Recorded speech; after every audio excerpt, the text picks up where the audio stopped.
تم اپنے طور پر دانت کے عیب کو بھی عیب شمار کرتے ہو، کوئی بات نہیں، نہ کرو آپ، لیکن اللہ کے رسول صلی اللہ علیہ وسلم نے عیب کو بیان فرما دیا ہے، وہ عیب عیب ہے، باقی جو دوسرے عیب ہیں اسے شریعت نے عیب شمار نہیں کیا ہے۔ آپ کو دانت کا عیب بھی عیب معلوم پڑتا ہے، فدا ہوا، آپ نہ کیجئے، آپ کی اپنی مرضی ہے۔ ولا تحرمه على احد، لیکن آپ کسی بھی شخص پر اسے حرام نہیں کر سکتے ہیں۔ کسی جانور کے دانت میں کوئی عیب ہے، دانت کچھ ٹوٹا ہوا ہے، کچھ عیب دار ہے، آپ اس کی بنیاد پر قربانی کے جانور کو حرام اور ناجائز نہیں کر سکتے ہیں، یہ آپ کا اپنا ذاتی مسئلہ ہے۔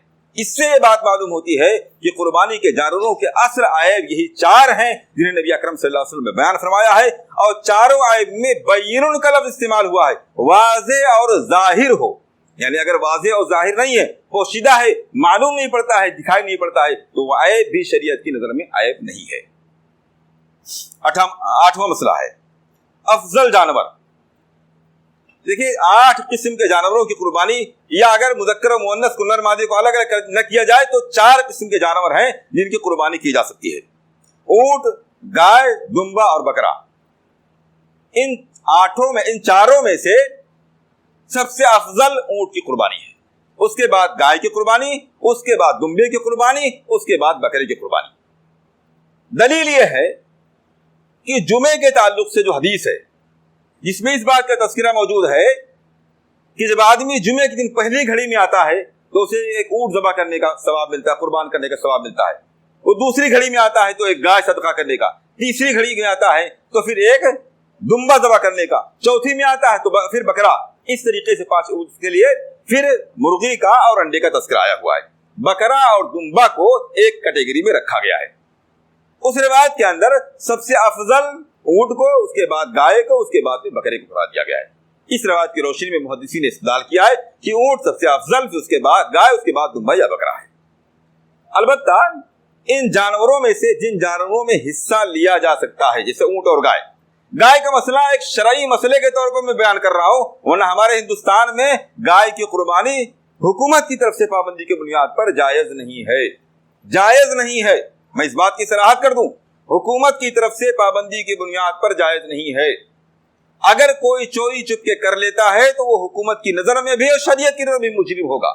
البتہ علماء نے لکھا ہے کہ قربانی اس کی ہو جائے گی، دوبارہ قربانی کرنے کی ضرورت ہے، لیکن وہ شریعت کی نظر میں مجرم ہے، حکومت کی خلاف ورزی کر رہا ہے، اور وہ شریعت نے چونکہ حکومت کی پابندی کا حکم دیا ہے اس لیے وہ شریعت کی نظر میں بھی حکومت کی نظر میں بھی مجرم ہے۔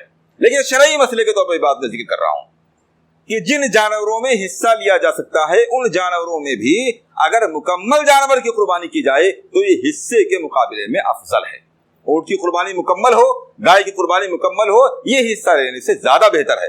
ایسے ہی اگر کوئی آدمی ایک کے بجائے 2 یا 3 حصہ لیتا ہے تو ایک حصہ لینے کے مقابلے میں زیادہ افضل اور بہتر ہے۔ 9واں مسئلہ قربانی کا وقت۔ قربانی کا وقت عید کی نماز سے فارغ ہونے کے بعد شروع ہوتا ہے۔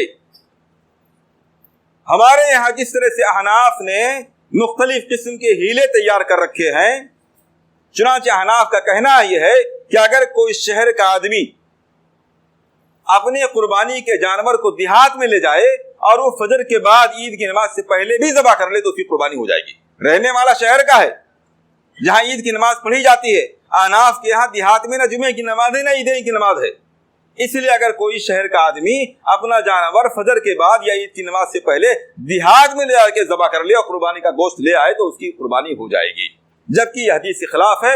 اللہ کے رسول صلی اللہ علیہ وسلم نے بڑی صراحت کے ساتھ یہ بات بیان فرمائی ہے۔ آپ ارشاد فرماتے ہیں من ذبح قبل الصلاۃ فانما یذبح لنفسہ، جو آدمی عید کی نماز سے پہلے ذبح کرتا ہے وہ اپنے لیے ذبح کرتا ہے، وہ اللہ کے لیے ذبح نہیں کرتا ہے، اس کی قربانی مقبول نہیں ہے۔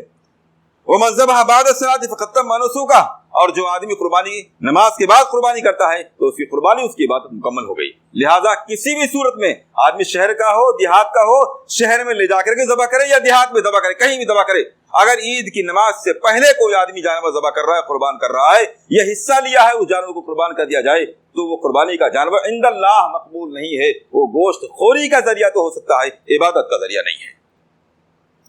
اسی طرح 10واں مسئلہ قربانی کے ایام۔ قربانی کے ایام کے تعلق سے اختلاف ہے۔ احناف اس بات کے قائل ہیں کہ قربانی کے ایام صرف 3 ہیں، 10,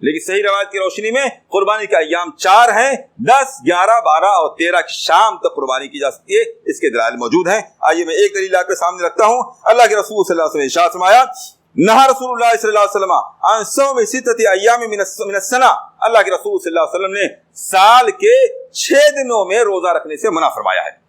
3 ایام تشریق، ایام تشریق کے 3 دن۔ ایام تشریق کون سے دن ہیں؟ 10 ذوالحجہ کا نام ہے یوم النحر، اور اس کے بعد کے 3 دن کو ایام تشریق کہا جاتا ہے۔ 10 ذوالحجہ یعنی جس دن عید کی نماز پڑھی جاتی ہے اس کا نام یوم النحر ہے، اور اس کے بعد کے 3 دنوں کو ایام تشریق کہا جاتا ہے۔ اللہ کے رسول صلی اللہ علیہ وسلم نے روزے کے سلسلے میں فرمایا کہ 3 تشریق کے دنوں میں روزہ نہ رکھا جائے، وہ یوم الفطر و یوم الاضحیٰ، اور عید الفطر کے دن نہ رکھا جائے اور عید الاضحیٰ کے دن نہ رکھا جائے۔ دیکھیں عید الاضحیٰ کے دن کو اللہ کے رسول صلی اللہ علیہ وسلم نے الگ فرمایا اور ایام تشریق کے 3 دنوں کو الگ بیان فرمایا روزے کے بارے میں، اور جمعہ کے دن روزہ نہ رکھا جائے۔ یہ 6 دن ہیں جن میں اللہ کے رسول صلی اللہ علیہ وسلم نے روزہ رکھنے سے منع فرمایا ہے۔ اس روایت میں قابل غور بات یہ ہے کہ اللہ کے رسول صلی اللہ علیہ وسلم نے قربانی کے دن کو یعنی عید الاضحیٰ کو الگ شمار کیا اور ایام تشریق کے 3 دنوں کو الگ شمار کیا ہے۔ معلوم یہ ہوا کہ ایام تشریق قربانی کے بعد والے 3 دن ہیں۔ اب دوسری روایت دیکھیے، اللہ کے رسول صلی اللہ علیہ وسلم ارشاد فرماتے ہیں، کل ایام التشریق ذبح، ایام تشریق کے سبھی دن جانور کو ذبح کرنے کے دن ہیں۔ پہلی روایت جو آپ کے سامنے بیان کی گئی اس میں یہ بیان ہوا کہ ایام تشریق یوم النحر کے بعد والے 3 دنوں کا نام ہے۔ یہ دوسری روایت کہتی ہے کل ایام تشریق ذبح، تمام تشریق کے دن قربانی کے ہیں۔ عید الاضحیٰ قربانی کا دن ہے، اس میں کسی کا اختلاف نہیں۔ اللہ کے رسول صلی اللہ علیہ وسلم فرماتے ہیں اس کے بعد جو 3 تشریق والے ہیں وہ بھی ذبح کے قربانی کے دن ہیں۔ اس لیے صحیح روایت کے مطابق قربانی کے ایام 4 ہیں، 10، 11، 12 اور 13۔ 11واں مسئلہ افضل دن۔ ان 4 دنوں میں سے افضل دن کون سا ہے؟ افضل دن یوم النحر، قربانی کا دن، عید الاضحیٰ کا دن سب سے افضل دن ہے۔ اللہ کے رسول صلی اللہ علیہ وسلم نے اس سلسلے میں بڑی صراحت کے ساتھ فرمایا، ان اعظم الایام عند اللہ تبارک و تعالی یوم النحر ثم یوم القر، سب سے افضل دن اللہ رب العالمین کے نزدیک یوم النحر ہے یعنی عید الاضحیٰ کا دن، اور اس کے بعد دوسری تاریخ یعنی 11 ذوالحجہ کا دن ہے۔ 12واں مسئلہ قربانی کرنے کا طریقہ، جانور کو ذبح کرنے کا طریقہ۔ جانور کو ذبح کرنے کا طریقہ یہ ہے کہ جانور کو قبلہ رخ لٹایا جائے، اس کے بائیں پہلو کے بل، بائیں پہلو کے بل قبلہ رخ، اس کا چہرہ قبلہ کی طرف کر کے بائیں پہلو پر اس کو لٹایا جائے، اور اپنے گھٹنے کو اس کے سینے پر گردن کے پاس رکھ کر کے داہنے ہاتھ سے چھری چلائی جائے، حلق پر چھری چلائی جائے، اور بسم اللہ اللہ اکبر کہہ کر کے چھری چلا دی جائے۔ اس کے بعد میں نبی اکرم صلی اللہ علیہ وسلم سے 3 دعائیں آئی ہوئی ہیں، ان دعاؤں میں سے کوئی بھی دعا پڑھی جائے۔ یہ قربانی کے جانور کو ذبح کرنے کا طریقہ ہے۔ قربانی کے جانور کو ذبح کرنے کے تعلق سے میں یہ بات اکثر ذکر کرتا رہتا ہوں کہ سنت طریقہ یہ ہے کہ آدمی اپنے ہاتھ سے اپنے جانور کو ذبح فرمائے۔ اللہ کے رسول صلی اللہ علیہ وسلم عام دنوں میں بھی اور حجۃ الوداع کے دن بھی اللہ کے رسول صلی اللہ علیہ وسلم نے اپنے ہاتھ سے کئی جانوروں کو ذبح کیا تھا، بلکہ حجۃ الوداع کے دن اللہ کے رسول صلی اللہ علیہ وسلم نے 63 جانوروں کو اپنے ہاتھ سے ذبح فرمایا تھا، 63 جانوروں کو۔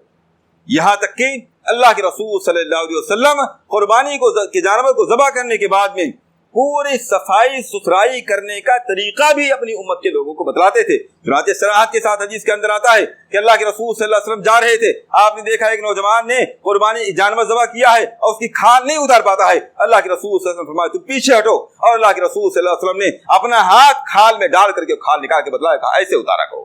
یہ کوئی شرم و حیا کی بات نہیں ہے، بلکہ یہ سنت کا طریقہ ہے۔ آپ صلی اللہ علیہ وسلم جیسے زندگی کے تمام معاملات میں اسوہ و نمونہ ہیں، ایسے اس معاملے میں بھی اسوہ و نمونہ ہے، اور اس کے بہت سے دینی اور دنیاوی فوائد ہیں جن کا میں تذکرہ یہاں نہیں کر سکتا۔ اس لیے سنت طریقہ یہ ہے کہ آدمی کو اپنا جانور خود ذبح کرنا سیکھنا چاہیے اور کرنا چاہیے، یہی اللہ کے رسول صلی اللہ علیہ وسلم کا طریقہ رہا ہے۔ بلکہ ابو موسیٰ اشعری رضی اللہ تعالیٰ عنہ سے مروی ہے کہ وہ اپنی بیٹیوں سے قربانی کروایا کرتے تھے۔ ہمارے یہاں حالات کیا ہیں؟ بیٹیاں تو بیٹیاں ہیں، نہ جانے کتنے مرد حضرات ایسے ہیں جو قربانی کے موقع پر کھڑے نہیں ہو پاتے ہیں۔ یہ بزدلی کی انتہا نہیں ہے تو اور کیا ہے؟ قربانی کا مطلب صرف یہ ہے کہ جانور خرید کر کے 2 دن پہلے آدمی لائے اور کسی قصائی کو بلا کر کے ذبح کروا دے، گوشت کھا لے. قربانی کا مطلب یہ نہیں ہے. قربانی کا مکمل ایک فلسفہ ہے، اس کے پیچھے بہت سے مقاصد پوشیدہ ہیں، اور تمام مقاصد اس وقت تک حاصل نہیں ہو سکتے ہیں جب تک کہ سنت کے تمام پہلوؤں کا احاطہ کر کے قربانی نہ کی جائے. صرف جانور کو ذبح کر لینے کا نام قربانی نہیں ہے. اس لیے کوشش کرنی چاہیے کہ ہم خود ذبح کریں، اپنے گھر والے لوگوں کو قریب کرنے کی، اور بعض موقعوں پر ان کو بھی سکھانے، ان کے ہاتھوں سے قربانی کروانے کی کوشش کریں. یہ بھی سنت کا ایک طریقہ ہے. قربانی کے دعاؤں کے سلسلے میں حدیث کے اندر 3 قسم کے الفاظ آئے ہوئے ہیں. ایک روایت کے اندر انی وجہت وجہیہ والی روایت آئی ہوئی ہے، مفصل روایت ہے، آپ یاد نہیں کر سکتے ہیں میرے بیان کرنے سے، اس لیے میں وقت ضائع نہیں کرنا چاہتا. دوسری روایت ہے اللہم منک ولک منی وعن اہل بیتی، اور تیسری روایت ہے اللہم تقبل منی ومن اہل بیتی. اگر آدمی خود جانور ذبح کر رہا ہے تو یوں کہے گا اللہم تقبل منی ومن اہل بیتی، اے اللہ میری طرف سے اور میرے گھر والوں کی طرف سے قربانی کے جانور کو قبول فرما لے. اور اگر دوسرے سے ذبح کروا رہا ہے تو دعا پڑھنے والا یوں کہے گا اللہم تقبل ان کہنے کے بعد میں اس آدمی کا نام لے گا جس کی طرف سے قربانی کی جا رہی ہے. اللہ مثال کے طور پر زید کی طرف سے قربانی ہے تو کہے گا اللہم تقبل عن زید واہل بیتہ، اے اللہ زید کی طرف سے اور اس کے تمام گھر والوں کی طرف سے جانور کی قربانی کو قبول فرما. یہ دعا کا طریقہ ہے. اسی طرح 13واں مسئلہ گوشت کی تقسیم. گوشت کی تقسیم کے سلسلے میں مستحب یہ ہے کہ اسے 3 حصوں میں تقسیم کیا جائے. مستحب، ضروری نہیں ہے. آدمی اپنے اخراجات کے حساب سے تقسیم زیادہ اور کم بھی کر سکتا ہے، یہاں تک کہ کچھ بھی تقسیم نہ کرے تب بھی کوئی گناہ نہیں. کچھ بھی تقسیم نہ کرے تب بھی کوئی گناہ نہیں ہے. لیکن افضل اور مستحب اور باعث اجر و ثواب یہ ہے کہ قربانی کے جانور کو، اس کے گوشت کو 3 حصوں میں تقسیم فرمائے. اللہ رب العالمین فرماتا ہے وَاتِمُ الْبَائِسَ، ایک دوسری جگہ اللہ رب العالمین فرماتا ہے وَاتِمُ الْقَائِنَ وَالْمُعْتَرَ، خود کھاؤ اور ان لوگوں کو کھلاؤ جو لوگ سوال کرتے ہیں، اور ان لوگوں کو بھی کھلاؤ جو عزت نفس کی بنیاد پر سوال نہیں کر پاتے ہیں. جو مانگنے والے فقراء حضرات ہیں ان کو بھی کھلاؤ، اور جو عزت دار مساکین ہیں جو سوال نہیں کر سکتے ہیں، اپنے حالات آپ کے سامنے رکھ نہیں سکتے ہیں، ان کے حالات کا پتہ لگاؤ اور اس گوشت میں اسے بھی شریک کرو. اس لیے مستحب یہ ہے کہ گوشت کو 3 حصوں میں تقسیم کر لیا جائے. ایک حصہ اپنے گھر والوں کے لیے، دوسرا حصہ دوست احباب رشتہ داروں کے لیے، اور تیسرا حصہ غرباء اور مساکین و محتاجوں کے لیے. یہ سنت اور مستحب ہے، لیکن یہ ضروری نہیں ہے. اپنے حالات اور اپنی ضروریات کے اعتبار سے اس تقسیم میں کمی بیشی کی جا سکتی ہے. 14واں مسئلہ کھال کا ہے. پورا کا پورا جانور قربانی ہے، اس لیے قربانی کے جانور کے کسی بھی حصے کو نہ تو بیچا جا سکتا ہے اور نہ ہی قصاب کو اجرت کے طور پر دیا جا سکتا ہے. کسی بھی حصے کو، گوشت کو، کھال کو، یا کسی بھی حصے کو نہ تو بیچا جا سکتا ہے اور نہ ہی اجرت پر دیا جا سکتا ہے. اس لیے نہ گوشت نہ کھال کوئی چیز نہ بیچ سکتے ہیں نہ اجرت پر دے سکتے ہیں. البتہ کھال کو یا گوشت کو خود استعمال کرنا چاہیں تو کر سکتے ہیں، لیکن اسے بیچنا، اگر کوئی بیچ رہا ہے تو ظاہر سی بات ہے اس کی قیمت اس کو صدقہ کرنی ہوگی، لیکن اس کو بیچ کر کے اس کی قیمت کھا جانا یا اسے اجرت کے طور پر دے دینا یہ کسی صورت میں جائز نہیں ہے. اپنے طور پر استعمال کیا جا سکتا ہے. 15واں مسئلہ ہر گھر کی طرف سے ایک قربانی ضروری ہے. میں نے اس سے پہلے بھی ذکر کیا تھا. اللہ کے رسول صلی اللہ علیہ وسلم فرماتے ہیں ان علی کل اہل بیت فی کل عام اضحیہ. سنن ابی داؤد کی روایت ہے ہر سال ہر گھر والے کی طرف سے ایک جانور کا ذبح کرنا ضروری ہے. ہر سال ہر گھر والے کی طرف سے ایک جانور کا ذبح کرنا ضروری ہے. گھر والے سے مراد کیا ہے؟ اس سے پہلے میں نے ذکر کیا تھا. گھر والے سے مراد یہ ہے کہ جن کی آمدنی ایک ساتھ ہوتی ہو. گھر کے چند افراد ہیں، چند بھائی ہیں، ان کی آمدنی ایک ساتھ ہے، ان کا ایک گارجین، ان کا ایک ذمہ دار ہو، چاہے بھائی ہو یا والد ہوں، ایک ذمہ دار ہے، ان کی آمدنی ایک جگہ جمع ہوتی ہے. وہ سارے کے سارے لوگ ایک گھر کے افراد ہیں. لیکن اگر ان کی آمدنی الگ الگ ہے تو اگرچہ وہ ایک چھت کے نیچے رہتے ہوں اور ایک جگہ ان کا کھانا بھی پکتا ہو، لیکن اگر تمام لوگوں کی آمدنیاں الگ الگ ہیں اور سارے لوگ اپنی اپنی آمدنیوں کے خود ذمہ دار ہیں تو وہ سارے لوگ الگ الگ گھر کے افراد ہوں گے اور ان سارے لوگوں کو اپنی جانب سے قربانی الگ الگ کرنی ہوگی. ان سارے لوگوں کا مل کر کے ایک جانور ذبح کر لینا کافی نہیں ہوگا. یہ ہے ایک گھر کا مطلب. 17واں مسئلہ میت کی طرف سے قربانی.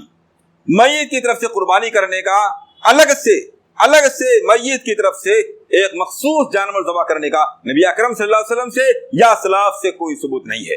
اللہ کے رسول صلی اللہ علیہ وسلم سے اور اسلاف سے یہ ثابت نہیں ہے کہ آپ صلی اللہ علیہ وسلم نے یا آپ کے صحابہ نے اپنے وفات پا جانے والے لوگوں کی طرف سے الگ سے کوئی جانور ذبح کیا ہو. جبکہ آپ جانتے ہیں اللہ کے رسول صلی اللہ علیہ وسلم کی زوجہ محترمہ حضرت خدیجہ رضی اللہ تعالیٰ عنہا آپ کی زندگی میں وفات پا گئی ہیں. آپ صلی اللہ علیہ وسلم پوری زندگی میں ان سے اس قدر محبت فرماتے تھے کہ حضرت عائشہ رضی اللہ تعالیٰ عنہا فرماتی ہیں کہ اللہ کے رسول صلی اللہ علیہ وسلم جانور ذبح کرنے کے بعد سب سے پہلے حکم دیتے تھے کہ خدیجہ کی سہیلیوں کے پاس گوشت بھیجا جائے، اس کے بعد میں گھر والوں میں تقسیم کرتے تھے۔ محبت کا یہ عالم تھا، لیکن کبھی بھی پوری زندگی یہ بات ثابت نہیں کہ آپ صلی اللہ علیہ وسلم نے حضرت خدیجہ کی طرف سے یا کسی بھی انتقال کا جانے والے رشتہ دار یا قریبی کی طرف سے کوئی الگ جانور ذبح کیا ہو، یہ ثابت نہیں ہے۔ اس لیے میت کی طرف سے الگ سے جانور ذبح کرنا یہ ثابت اور درست نہیں ہے۔ اگر کوئی ذبح کرنا چاہتا ہے تو علامہ ابن عثیمین رحمہ اللہ نے بیان کیا کہ اس کی 3 جائز شکلیں ہیں۔ ایک شکل تو یہ ہے کہ آدمی زندہ کے ساتھ مردوں کو بھی شامل کر لے، مثال کے طور پر دعا پڑھتے ہوئے یوں کہے اللہم تقبل منی وعن اہل بیتی احیاء منہم والاموات، اے اللہ اس جانور کی قربانی کو میری طرف سے، میرے سارے گھر والوں کی طرف سے قبول فرما لے، جو زندہ ہیں ان کی طرف سے بھی، جو وفات پا گئے ان کی طرف سے بھی۔ زندہ کے ساتھ مردے کو بھی، میت کو بھی شامل کر لیا جائے، یہ ایک شکل ہے۔ دوسری شکل یہ ہے کہ کسی نے وصیت کی ہو کہ میرے انتقال کے بعد میں میری جانب سے ہر سال قربانی کرتے رہنا، تو اس کی وصیت پر عمل کرتے ہوئے الگ سے اس کی طرف سے قربانی کی جا سکتی ہے، وصیت پر عمل کرتے ہوئے۔ اور اگر ایسا کیا جا رہا ہے تو پھر ایسی صورت میں پورے کے پورے جانور کو صدقہ کر دینا ضروری ہے، اس میں سے گوشت کا ذرہ برابر بھی گھر کے افراد خود استعمال نہیں کر سکتے ہیں۔ اور تیسری شکل یہ ہے کہ میت کی طرف سے الگ سے قربانی کی جائے۔ دیکھیے الگ سے قربانی کرنا اللہ کے رسول صلی اللہ علیہ وسلم سے ثابت نہیں ہے۔ اگر کوئی کرنا چاہتا ہے تو اس کا تعلق قربانی سے نہیں ہے، اس کا تعلق صدقے سے ہے۔ جس طرح سے ایک آدمی عام دنوں میں کسی میت کی طرف سے جانور ذبح کر کے صدقہ کر سکتا ہے، ایسے قربانی کے 4 دنوں میں بھی اگر کوئی آدمی جانور ذبح کرتا ہے تو اسے میت کی طرف سے صدقہ کر سکتا ہے، پھر اس صدقے میں سے کچھ بھی اس کے لیے استعمال کرنا جائز نہیں ہوگا۔ یہ میت کی طرف سے قربانی کرنے کی 3 شکلیں ہیں، اس کے علاوہ کسی اور طور پر میت کی طرف سے قربانی کرنا جائز نہیں ہے۔ اسی طرح 18واں مسئلہ یہ ہے کہ بعض لوگ غرباء اور مساکین کی طرف سے یا بعض حضرات نبی اکرم صلی اللہ علیہ وسلم کی طرف سے بھی اور بعض حضرات بعض ولیوں اور بزرگوں کی طرف سے بھی الگ سے قربانی کا جانور ذبح کرتے ہیں۔ آپ جانتے ہیں صحابہ اکرام نبی اکرم صلی اللہ علیہ وسلم سے سب سے زیادہ محبت کرنے والے لوگ تھے، اس کے باوجود صحابہ اکرام کی زندگیوں میں آپ کو ایک واقعہ ایسا نہیں ملے گا کہ انہوں نے اللہ کے رسول صلی اللہ علیہ وسلم کی طرف سے الگ سے کوئی قربانی کی ہو۔ ایک واقعہ آپ کو ایسے نہیں ملے گا کہ انہوں نے اللہ کے رسول صلی اللہ علیہ وسلم کی طرف سے الگ سے کوئی قربانی کی ہو۔ لہذا آپ صلی اللہ علیہ وسلم کی طرف سے، اور جب آپ کی طرف سے نہیں کی جا سکتی ہے تو پھر کسی ولی یا بزرگ کی طرف سے قطعاً نہیں کی جا سکتی ہے۔ لہذا غرباء مساکین کی طرف سے یا نبی اکرم صلی اللہ علیہ وسلم کی طرف سے یا کسی بزرگ و ولی کی طرف سے قربانی کا جانور کرنا نبی اکرم صلی اللہ علیہ وسلم سے اور اسلاف سے ثابت نہیں ہے۔ 19واں مسئلہ، قربانی کے جانور میں یا قربانی میں دوسری عبادتوں کو بھی شامل کر لینا۔ بعض لوگ بڑے منطقی ذہنیت کے ہوتے ہیں، وہ قربانی میں عقیقے کو بھی شامل کرنا چاہ لیتے ہیں، وہ چاہتے ہیں ایک ساتھ دونوں کام بن جائے۔ آپ یہ دونوں عبادتیں، قربانی الگ عبادت ہے، عقیقہ الگ عبادت ہے۔ جس طرح سے 2 عبادتوں کو ایک عبادت میں شامل نہیں کیا جا سکتا ہے، ایسے ہی قربانی کی عبادت میں عقیقے کو شامل نہیں کیا جا سکتا ہے۔ آپ کی نیت ایک ہی ہوگی، یا تو عقیقے کی نیت ہوگی یا قربانی کی نیت ہوگی، دونوں کو شامل کر کے قربانی نہیں کی جا سکتی ہے۔ 20واں مسئلہ، قربانی کے بدلے میں صدقہ۔ بعض سوشل ورک کرنے والے لوگ، یا یوں کہہ لیجئے کہ بعض آزاد خیال کے لوگ، نیم ملا خطرہ ایمان کے لوگ آپ کو سوشل میڈیا پر یہ کہتے ہوئے ملیں گے کہ آج کے زمانے میں قربانی کے جانوروں کو ذبح کرنے سے زیادہ بہتر اور غرباء مساکین کے لیے مفید یہ ہے کہ جانور نہ ذبح کر کے اس کے بدلے میں لوگوں کو رقم دے دی جائے یا ان کے راشن کا انتظام کر دیا جائے، کہ جہاں لوگ مصیبت زدہ ہیں ان کے لیے امداد کر دی جائے، یہ زیادہ مفید ہے۔ ایسے فلسفی قسم کے لوگ آپ کو ملیں گے، حالانکہ وہ بھول جاتے ہیں کہ قربانی ایک الگ عبادت ہے اور ضرورت مندوں کی امداد کرنا ایک الگ مستقل عبادت ہے۔ اللہ رب العالمین فرماتا ہے وَفِي أَمْوَالِهِمْ حَقٌّ مَعْلُومٌ لِلسَّائِلِ وَالْمَحْرُومِ، اہل ایمان کے مال میں الگ سے ایک حصہ لگا ہوا ہوتا ہے محتاجوں کے لیے، مانگنے والوں کے لیے۔ قربانی ایک الگ عبادت ہے، لہذا قربانی کے بدلے میں رقم دے دینا یا کوئی سامان اور راشن دے دینا یا کسی اور طور پر کسی کی امداد کر دینا قطعاً جائز نہیں ہے. اگر کوئی ایسا کرتا ہے تو اس کی قربانی قبول نہیں ہوگی. قربانی ایک مستقل عبادت ہے. قربانی کے بدلے میں دوسرا کوئی بھی عمل اس کا قائم مقام نہیں ہو سکتا ہے. 21واں مسئلہ یہ ہے کہ اگر جانور خریدنے کے بعد میں اس کے اندر عیب پیدا ہو جائے تو کیا کیا جائے. ہر دفعہ ایسا ہوتا ہے کہ آدمی جانور خرید کے لاتا ہے، بے عیب ہوتا ہے، گھر لانے کے بعد میں اس کے اندر عیب پیدا ہو جاتا ہے. دیکھیے، اگر عیب کے پیدا ہونے میں آدمی کا خود اپنا دخل ہے، اس کی اپنی کوتاہی ہے. عیب کے پیدا ہونے میں آدمی کی اپنی کوتاہی، اس کا اپنا دخل ہے، تو بالاتفاق ایسے عیب دار جانور کی قربانی نہیں کی جا سکتی ہے. آپ جانور لے کر کے آئے، آپ نے اپنے ہاتھوں سے مارا، اس کا پیر ٹوٹ گیا، اس کی سینگ ٹوٹ گئی، یہ اس طرح کا کوئی عیب دار ہو گیا، آپ کی اپنی کوتاہی کی بنیاد پر اس کے اندر عیب پیدا ہو گیا ہے، تو بالاتفاق ایسے عیب دار جانور کی قربانی نہیں کی جا سکتی ہے. لیکن اگر عیب دار ہونے میں آدمی کا اپنا کوئی دخل نہیں ہے، خود سے اس کے اندر عیب پیدا ہو گیا، دو جانور لڑ رہے تھے، سینگ ٹوٹ گئی، گر پڑا، اس کا پیر ٹوٹ گیا، یا کوئی دوسرا عیب خود سے پیدا ہو گیا، آدمی کا اپنا اس میں کوئی دخل نہیں ہے، تو اس سلسلے میں علماء کا اختلاف ہے. بعض علماء یہ کہتے ہیں کہ قربانی کا جانور لانے کے بعد میں اب وہ امانت کی طرح سے ہے. قربانی کا جانور اگر بے عیب خرید لیا جائے تو اب وہ امانت کی طرح سے. اس کی مثال یہ ہے کہ اگر کسی آدمی نے آپ کے پاس کوئی سامان رکھ دیا امانت کے طور پر، اور آپ نے اس امانت میں کوئی کوتاہی نہیں کی، لیکن یوں ہی رکھے رکھے وہ سامان خراب ہو گیا، تو آپ کی کوئی ذمہ داری نہیں ہے. جب وہ امانت لینے کے لیے آیا ہے تو جس حالت میں بھی ہے اسی حالت میں اٹھا کر کے آپ اس کو دے دیجئے، آپ کی طرف سے امانت ادا ہو گئی. آپ کی کوتاہی کے بغیر یوں ہی اگر وہ امانت خراب ہو جائے تو آپ کی طرف سے کوئی کوتاہی نہیں ہے، آپ اس کو اسی حالت میں اس کو ادا کر دیے، امانت ادا ہو گئی. تو بعض علماء یہ کہتے ہیں کہ قربانی کا جانور خریدنے کے بعد میں اب وہ امانت ہے، اس لیے اب وہ جیسا بھی ہو، کوئی بھی عیب پیدا ہو جائے، اس کی قربانی کی جا سکتی ہے. لیکن بعض دوسرے علماء کہتے ہیں کہ چونکہ اللہ کے رسول صلی اللہ علیہ وسلم نے قربانی کے بارے میں صراحت کے ساتھ فرمایا ہے کہ فلاں فلاں فلاں قسم کے جانور کو قربان نہ کیا جائے، اس لیے اگرچہ اس کا اپنا دخل نہیں ہے عیب دار بنانے میں، اس کے باوجود اگر اس کے پاس استطاعت ہے تو قربانی کے جانور کو بدل کر کے بے عیب جانور کی قربانی کرے. اگر استطاعت ہے تو پھر ایسی صورت میں عیب دار جانور کی قربانی نہ کی جائے، اور یہی زیادہ احوط ہے، یہی زیادہ احتیاطی مسئلہ ہے. لیکن اگر استطاعت نہیں ہے تو پھر ایسی صورت میں اسی عیب دار جانور کو قربان کیا جا سکتا ہے. یہ چند اہم مسائل تھے قربانی کے تعلق سے آپ کے سامنے بیان کیے گئے. اللہ رب العالمین سے دعا ہے کہ ہمیں اس عظیم عبادت کو نبی اکرم صلی اللہ علیہ وسلم کی سنت اور آپ کے طریقے کے مطابق اخلاص اور للہ کے ساتھ ادا کرنے، اور قربانی کے فلسفے کو اور اس کی فضیلت کو اور اس کی حکمت کو سمجھنے اور اس سے عبرت لینے اور اس کے مطابق اپنی زندگی کے سانچے کو ڈھالنے کی توفیق عنایت فرمائے. آمین. وآخر دعوانا ان الحمد للہ رب العالمین.